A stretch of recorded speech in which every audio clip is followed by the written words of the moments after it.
You ask Tiger to solve. This deals with linear equations with one unknown. The final result is x equals negative 172/9. Let's solve it step by step.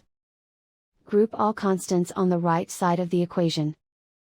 Subtract 4 from both sides. Group like terms.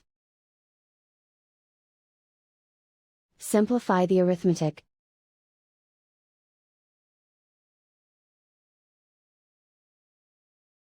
Isolate the x.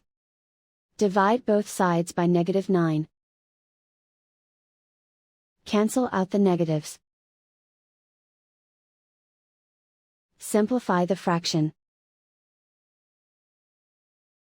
Move the negative sign from the denominator to the numerator.